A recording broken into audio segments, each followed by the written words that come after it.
I'm Amy Goodman. We're here in Toronto at the mass protest of the G8, G20, talking to people of every stripe, of every walk of life, of every race, ethnicity, and age.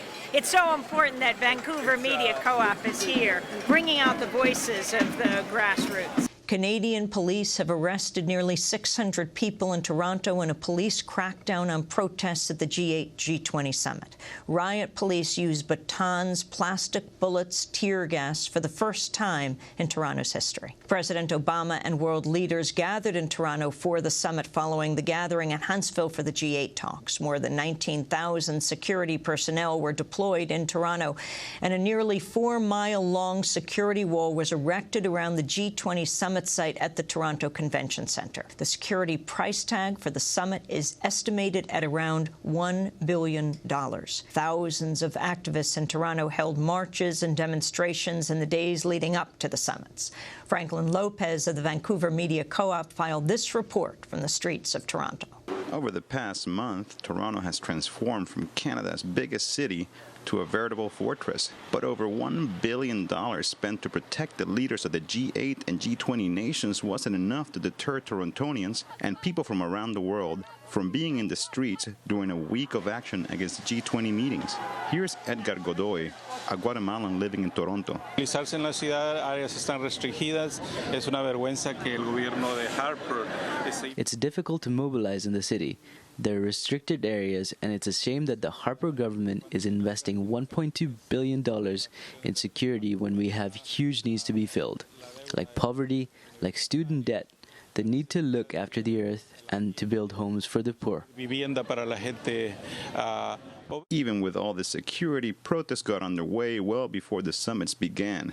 On Monday, hundreds of people gathered and marched through the city, briefly occupying an Esso gasoline station. We're occupying it in solidarity with the folks here resisting the G8, G20. The police have been cracking down on us all afternoon, so we ducked in here and we're holding it for as long as we can. This marked the start of a full week of diverse resistance to the G8 and G20 summits held in Ontario. But instead of just organizing an anti-G20 convergence, people in Toronto worked hard to ensure that the messages of resistance came from community members across the city. Syed Hossan from the Toronto Community Mobilization Network explains. Our focus has always been on building community power.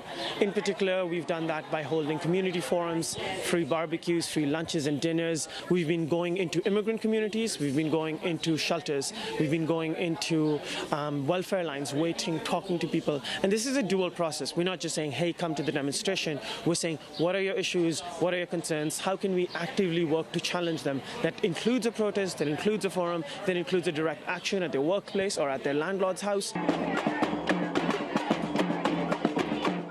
On Tuesday, radical queers and disability activists owned the streets of Toronto, pulling off a spectacular demonstration against the increasingly negative state policies against gays, lesbians, gender benders, and blenders. Hundreds of dancers, lovers, and marchers denounced barriers against queer migrants, the corporatization of the Pride Parade, and increasing discrimination against gay people. Ro Velasquez from the Queer Resistance Network was one of the many who spoke out. Queer people are people of color. Queer people are criminalized every day by police brutality. Queer people are not let into this country because of their gender and their immigration status. Queer people are poor with disabilities. Queer people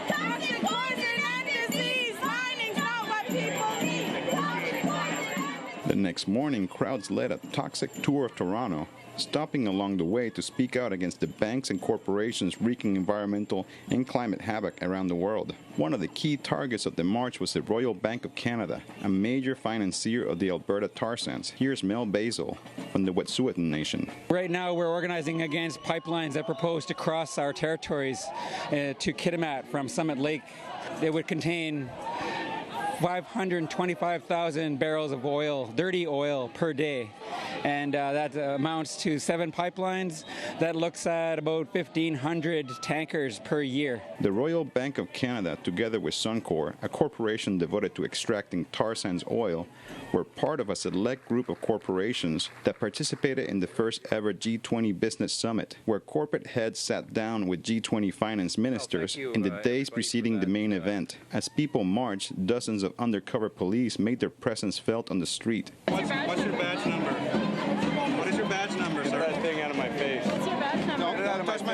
Don't touch my camera. What's your badge number?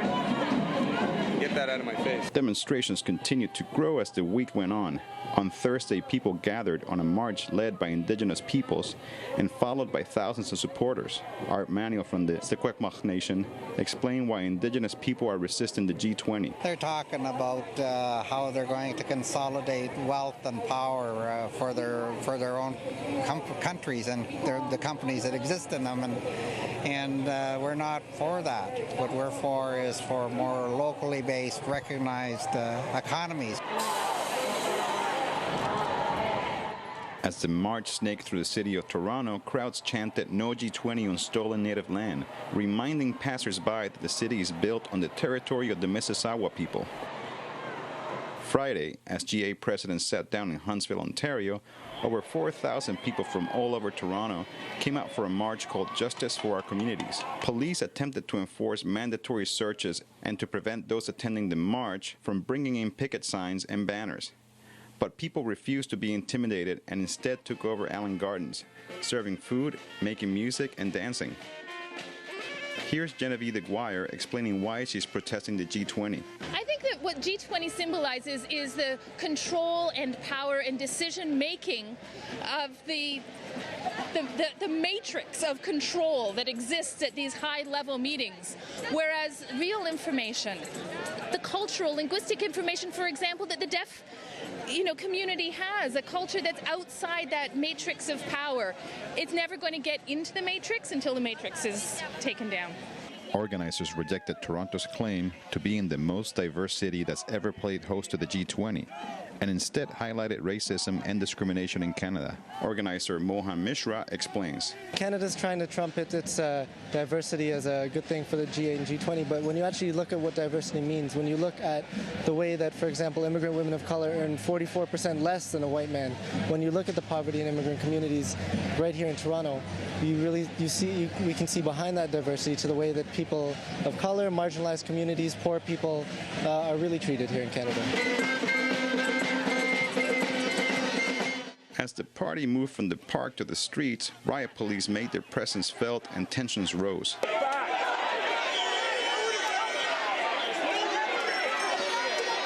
Even though police beat and arrested a deaf man who was later denied an interpreter, demonstrators reclaimed the streets for nearly 4 hours before retiring to Allen Gardens for a block party in a tent city.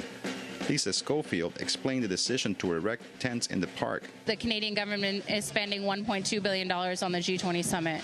And that money, when you calculate it, could have been spent on housing all 80,000 people who are currently without proper housing in the city of Toronto for over a year at the market rent. That evening, the first arrest was made under increased police powers, which allowed anyone walking within the 15 feet of the 6-kilometer-long G20 fence in downtown Toronto to show identification and submit to searches without warrants.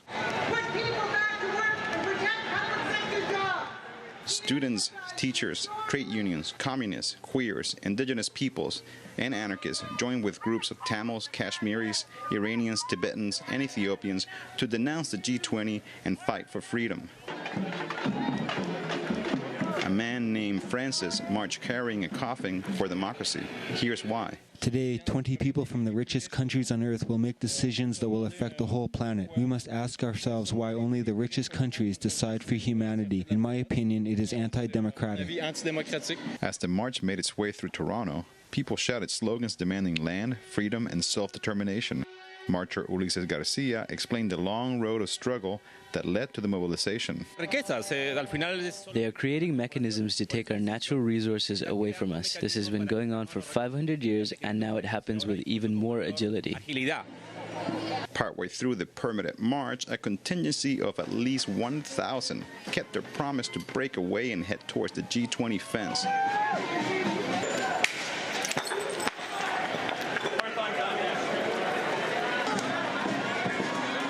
Police cars were burned and corporate storefronts were smashed. Hip-hop artist Illogic explains.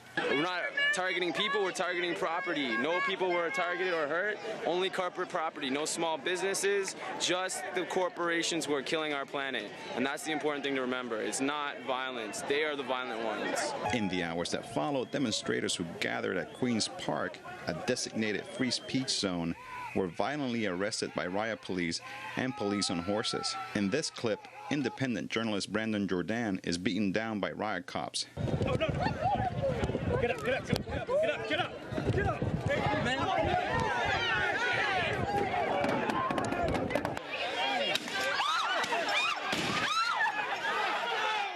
By midday Sunday, more than 560 people are reported to be detained. A lawyer representing arrestees said that people are being denied wholesale their rights. While G20 leaders talk behind high fences in downtown Toronto, the streets have been deemed unsafe for anyone who has resisted against the summit. At the time of filing this story, people are still speaking out, and arrests continue. That report produced by Franklin Lopez and Dawn Paley from the Vancouver Media Co-op with additional footage from Brandon Jordan.